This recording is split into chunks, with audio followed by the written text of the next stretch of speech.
Hello everybody, I'm SJM. Welcome back to Desertopolis. I planning my plans are gone awry here because this energy battery, this second tier photovoltaic module, so the one solar panel, the second tier one, because of how late in the day it starts working, it doesn't start till the sun gets till about there, or it's gaining power at any rate.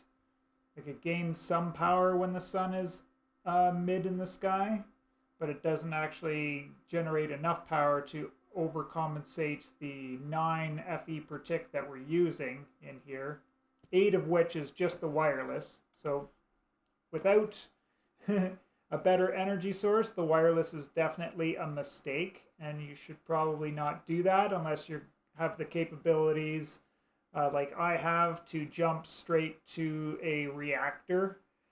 So I've had to audible this episode from doing more quality of life stuff and getting prepared for the future to just trying to keep our base alive and my power sources running, because I can't even just over a day without running these machines.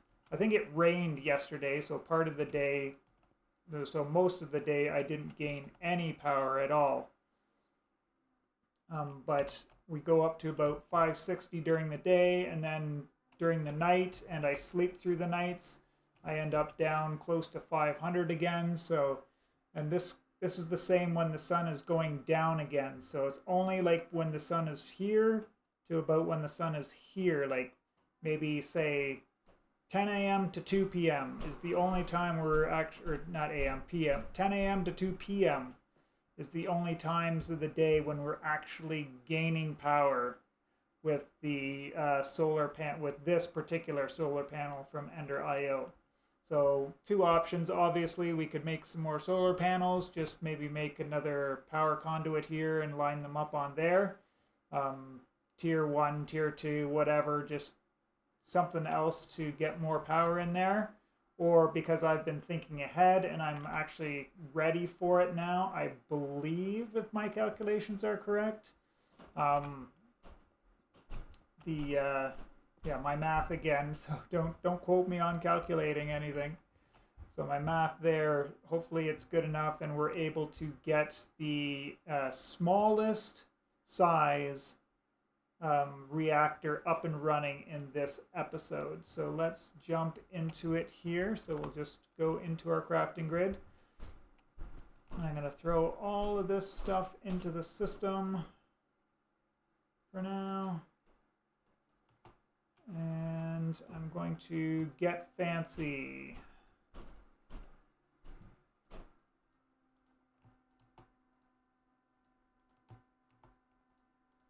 As well. It's time to ditch the dark blue and go with the light blue. The diamond armor has the cooling effect again, so there we go. We're even better off than we were just a couple of minutes ago, and we can say goodbye to that stuff there. Let's take a look at the quest line for the big power here. So the first one, it has us getting Yellorium dust. Yellorium dust is inside the pressure chamber with a grain of piezoality, so we already know how to do that. Just put a pulsating crystal in the sag mill, and the pulsating crystal is a diamond surrounding by the pulsating alloy, and the pulsating alloy is one of the ender pearl fragments and an iron ingot. So one of those piezoalities gives us 8 Yellorium dust, which we just smelt down into the Yellorium ingots. And then to make the basic, so the first tier of reactor casing, we do need the nuggets. So that's why the quest line has us breaking it down into the nuggets. And so let's go ahead and just get one of these for now.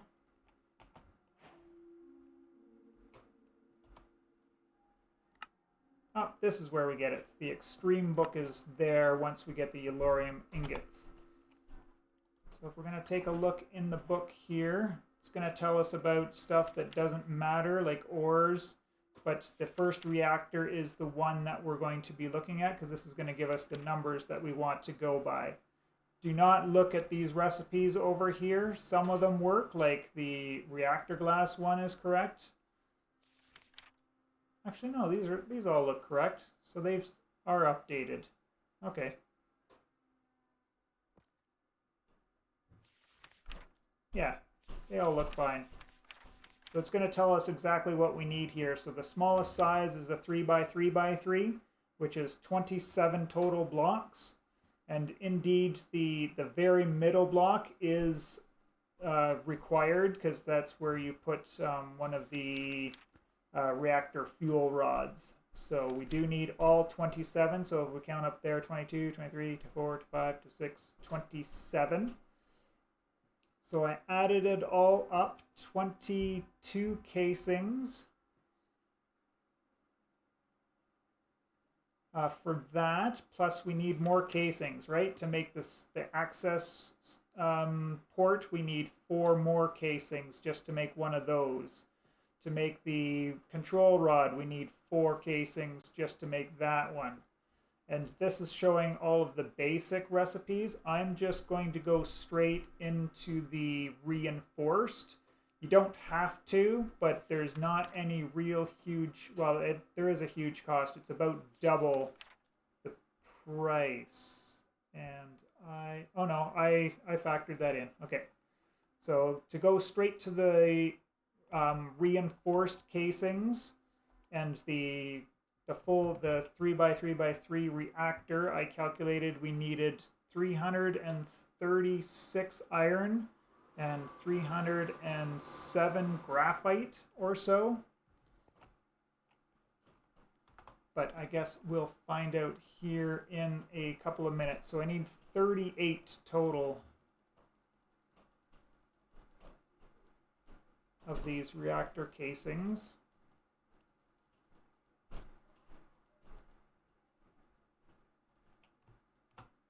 And then to go from the basic to the reinforced, you're just doing it again. So that should take care of that. I am going to make one of them the reactor glass, just because I like to be, well, we don't have to. Let's skip this. The only cost to it is just the 2 glass. And we don't really need to see inside. Maybe when we make a bigger one, we might do that. It's just adding 2 glass to one of the reactor casings that gets us there. The only thing it is the completionist for the chapter objectives, that's all. So we'll get the reactor controller. So we're going to need a block of diamond. Easy done. A redstone comparator. I am missing stone.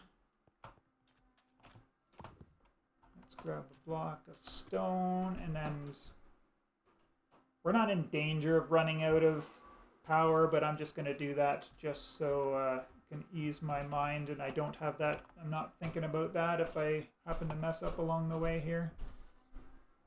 So I need the comparator.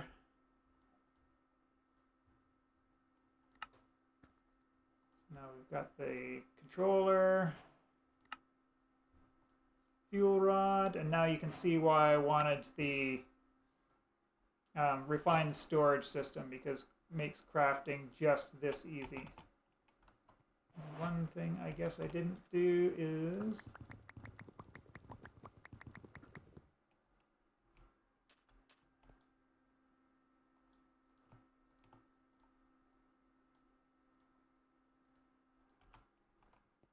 get some wood products into my system.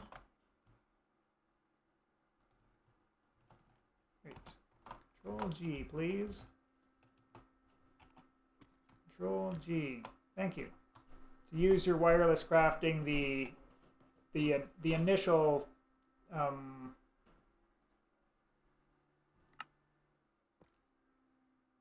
keybind, that's the word I'm looking for, is Control G. Oh, we already got we need the access port, the solid access port, and then the power tap.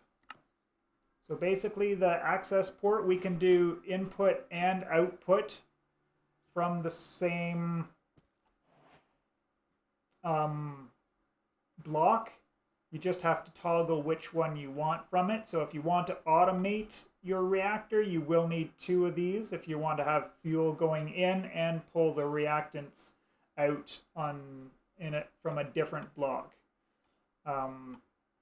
There are cables that can do input and output at the same time, but you have to toggle this block itself, and we'll go over that there when we get to it. So as you can see, we end up with the 22 casings plus all of the bits and bobs that we need to make a reactor. So I don't want to move my refined storage, so the power line is going to come here. So I'm going to build my reactor here.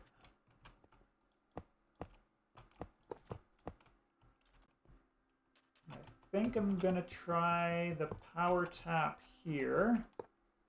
So the power can come in and out from that one there.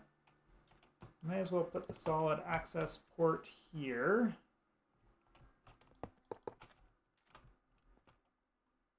The fuel rod goes in the middle and the control rod goes on top of the fuel rod. So if you're doing a larger one, like say you go up to a 4x4x4, then you just have to make sure that for every set of reactor fuel rods, you've got the control rod on top of those guys. And we'll put the controller in the middle just for shiggles.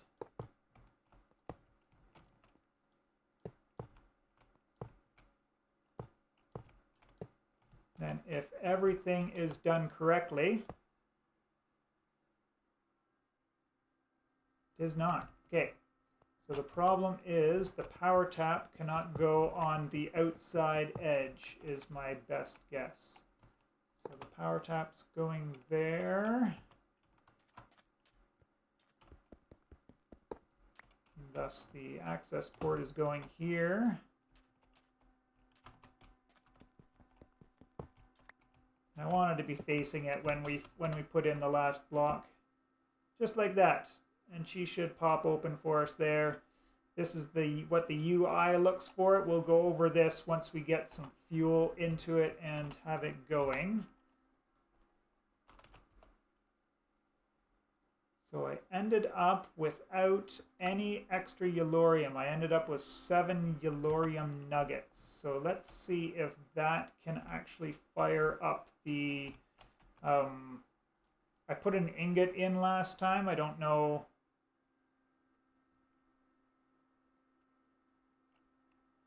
I'm torn. Let's test. Let's do this on camera and see if it works. So this is what I was talking about by the solid access port. Right now it's on inlet mode because we've got the red ones going in. So this is the inlet mode with the red arrows. If we switch it to outlet mode, then it'll have the green arrows there. And that's where the cyanite or whatever other waste you have will pop out from if you have your controller set up to export the waste automatically. And then in the inlet mode, yep, it won't take the nuggets. We've got to do one full ingot at least. I think it takes, from what I remember, it takes blocks at a time, but that's funny that it doesn't take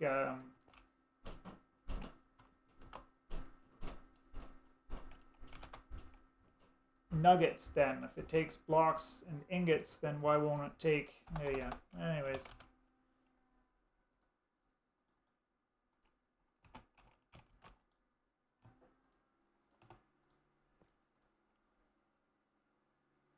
We'll just do another one of these guys.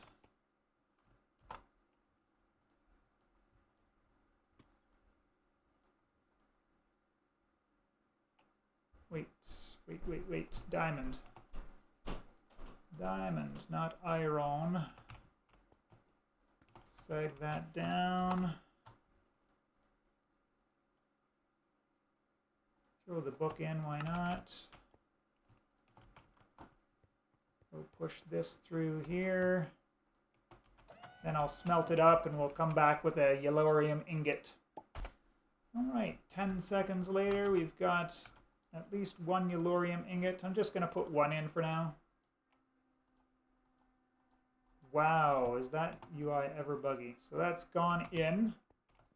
So we've got a little bit of fuel in there. I guess it's not going to hurt. We can always eject the fuel. Let's just pour that in there because the more you have in here, the faster it processes. So then all it's left to do is to pop on over here and click on. And she starts humming. Right now we're getting 120 FE per tick. And it might continue to go up a little bit. Maybe we'll hit 130. Maybe not. Our burn rate, so this is turning the yellorium into the cyanite, is now progressing at this rate here. And then the fuel reactivity, so the more yellorium over cyanite you have in there, then the higher your reactivity will be, which will be, so yeah, the more radiation you have, the slower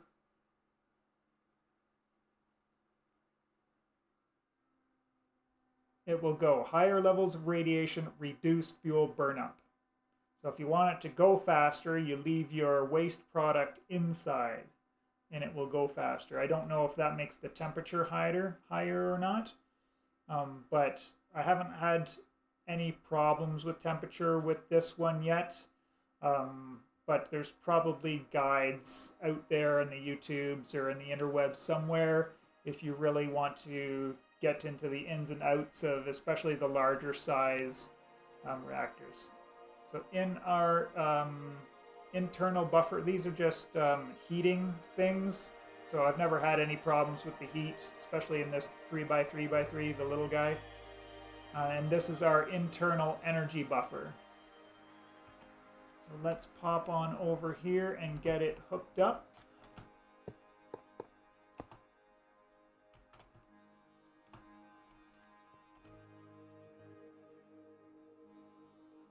And now we should have no problems with energy at all because this will be running all the time, 24/7. As long as we've got fuel in there, which this will last a long, long time. See how our fuel reactivity has gone down a little bit, and thus our burn up has gone down a little bit.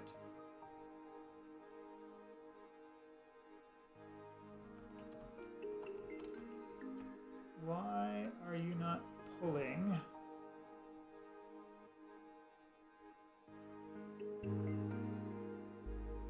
Oh, it's only pulling, well, it's pulling 256, it said. If it's pulling 256 and I'm only producing 119, then I shouldn't be storing any power. And this is going down. Oh, that's why. Derp. You can't pull from both sides at the same time. There we go. That'll shoot straight up now. And now this should be going down a little bit. Won't go down a lot. But now we are producing way more power than we could possibly use, but at least now I can start using my machines again. Because I did figure what I wanted to do. With these, I wanted to make some concrete to put in here, so I needed a bunch of gravel, and I was afraid to do any bulk processing with where I was with the power stages before.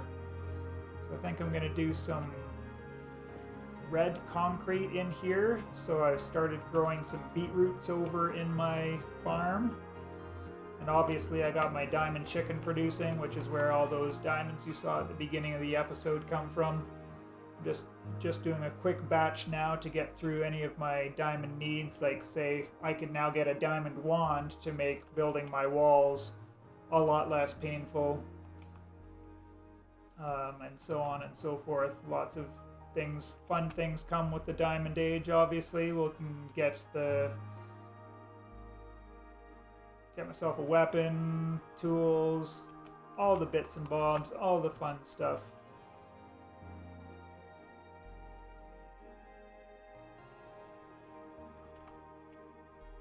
And yeah, just now that I've got this, I got maybe a little bit more to do. I might end up at the end moving this outside of the base on the other side of the wall, but we're going to be getting a much bigger reactor for later anyways, but for now just having it here is fine. No big deal at all.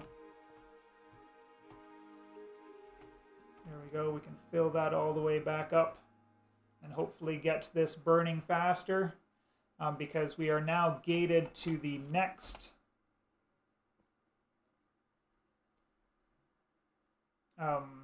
stage by this byproduct, right? So once we've got an ingot of cyanite out of the reactor, then we'll be able to progress with the nether section of the quest book, and this is going to take a while. I think in my test world, this is the last thing I ended up doing before I switched over to the Let's Play here. And basically I went and I raided like four pyramids waiting for this to produce. But if you look at the tooltip here, the second line from the bottom is the waste. So we're now at 123 millibuckets. When that gets to 1,000, we'll have enough to be able to get an ingot of cyanite out of it. And this over here is the waste ejection mode, so we can toggle this. So this will automatically eject. So if we leave it like that, then whenever 1,000 comes, then this will have one waiting for us over here. Obviously, I would have to switch this port to the outlet mode in order for that to appear there.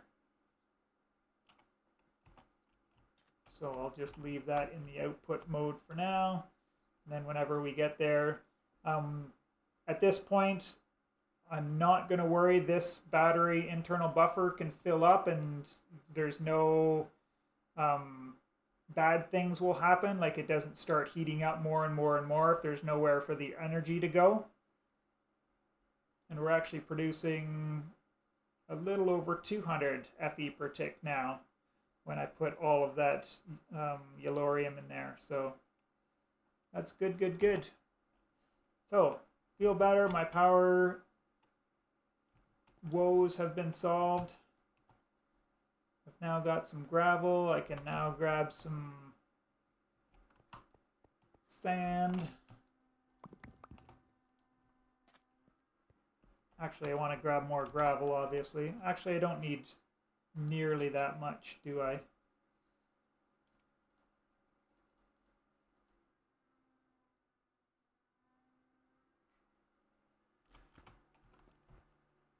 I knew that was coming at some point. I wasn't paying attention to it. Obviously, because I've put my wireless crafting grid in my curio slot.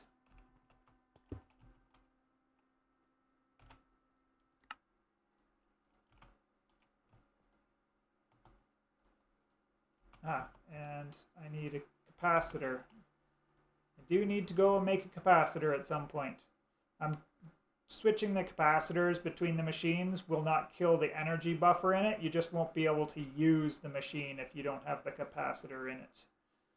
But off camera, I'll go ahead and make one so that all of my machines can have one. And put that back so it's not taking up any of my slots.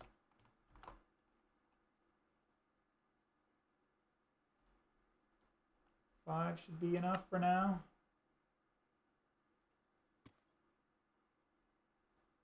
Make some concrete powder.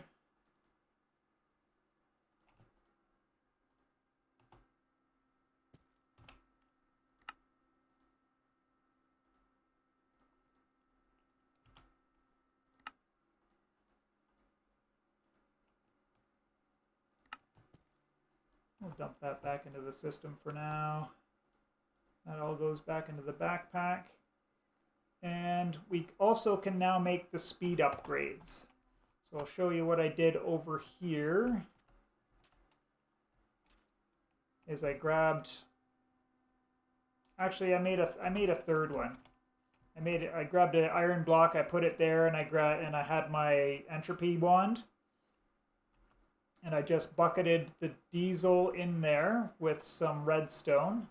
And I made an Ender IO tank, because this is going to come in handy for making my concrete as well. But it just happened I just needed another tank to store some liquid for myself for the moment. Oh, and the other thing I can do now, I did make one of these range upgrades. And this increased it from 16 to 24. I was pretty disappointed to see how little of an upgrade we got with this one. And it brought the energy consumption from 9 to 16. So when I originally put it in there, I'm like, no, there's no way, that's just not sustainable. But now it is, because I've got the thing. So I should be able to even do it from way over here. Yeah, we're almost to the edge of the base. Maybe one more range upgrade and I'll be able to get out the door. It's probably going to stop just about here. Yep, just outside of the door, looks like. But now that I've got, and I processed all of my honey through the squeezer, the mechanical squeezer, because it doesn't have any other use, so we just got all of the sugar out of it that way. So now we can make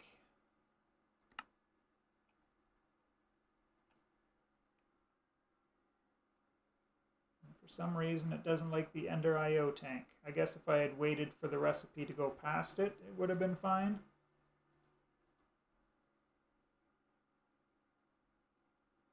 No. You don't like the Ender IO tank at all.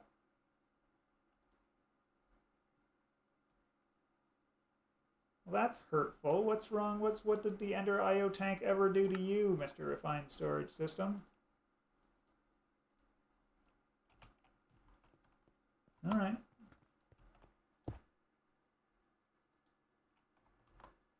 I guess I'm doing this the long way.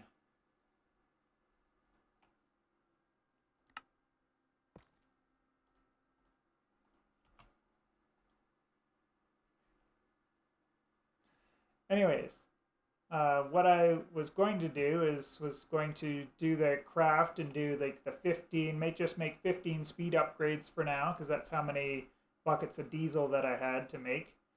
And what I can do from here is fill this up with water after and just put the concrete in there, and it'll craft it automatically into the solid form. But for now, it looks like I am doing this the long way.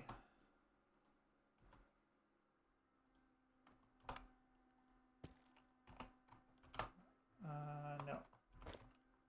Control G. What the heck am I doing? I'm not pushing the right buttons, that's for sure.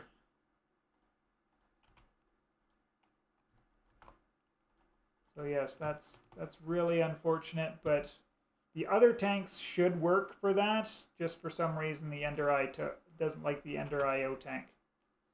All right, we'll bring you back in a minute and we'll make some concrete. All right, 15 speed upgrades made. Throw some water in that guy. Now let's see, does this... It does use the bucket of water for every recipe. All right, not a huge deal. This is going to be a lot easier than before, but...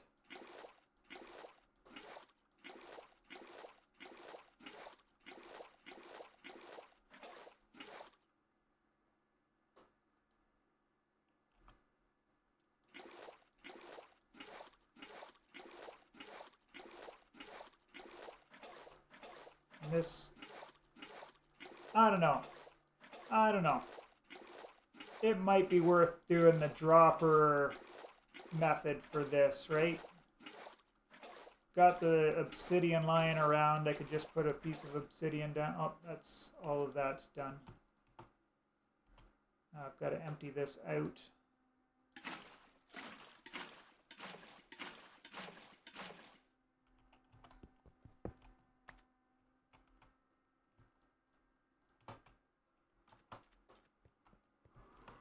Alright, let's take a look at this and see if I'm pretty sure I wasn't going to like this. Might do an extra smattering of something in between there, but I've got to come up with some kind of pattern. Might even do some white concrete there. I've got lots of bones to turn into white dye. Do the same thing with the concrete.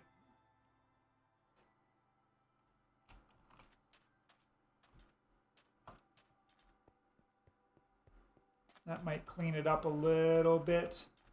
Kind of did want to keep some sandstone in the build here somewhere, but we'll see. But yeah, maybe white will work better. Definitely not the gray. I didn't like the gray tone at all. Anyways, enough of me internal monologuing and rambling at the end of the episode. I think this guy should be chock full now, and yeah, just chugging away. 456 over there, so we're halfway there to getting our cyanite and getting towards netherite. But yeah, once we get the netherite scrap, then we're off to the races. I think, yeah. So I've put these guys on high signal right now. And that's given me a redstone warning that the redstone is stopping them from running. So the only thing that's running right now is just this fluid mixer to make my obsidian for me. So we're slowly but surely rocking in the obsidian. We're up to about 300 now.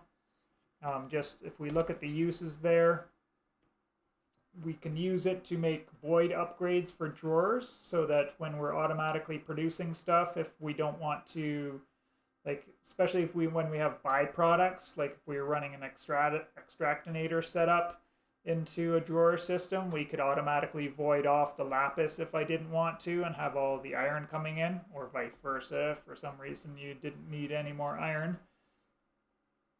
But the big one when we get towards the end game is going to be in the alloy smelting. So obsidian is used to make the dark steel ingot, which we made earlier already. But dark steel is used in the end steel recipe along with more obsidian. And when we get to the end game, this end steel is used for quite a bit of things. And it's mostly in this huge crafting grid, the ultimate crafting grid. So we've got 2, 3, 4, 5, 6, 7. So 14 for each, recipe of these crystal matrix ingots, which we use a few of. 9, 18 plus 14, so 42 end steel ingots per recipe of quantum compressor. 42 more per recipe of neutron collectors, of which we're probably going to want to make, on the order of 16, 20, 24 of these because of how slow they run. And a little bit in this one to make this resource generator. We don't even have to make a resource generator, to be honest.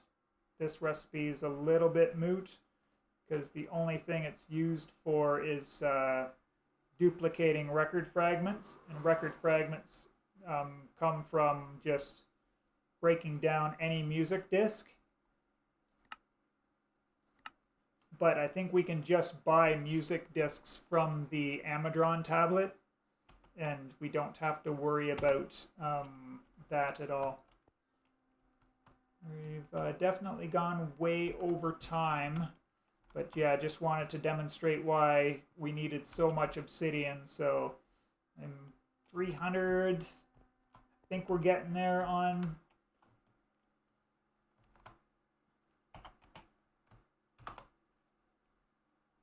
on what I needed. Like, yeah, we'll be using bits and bobs for these. The end steel bars are used in a few places as well.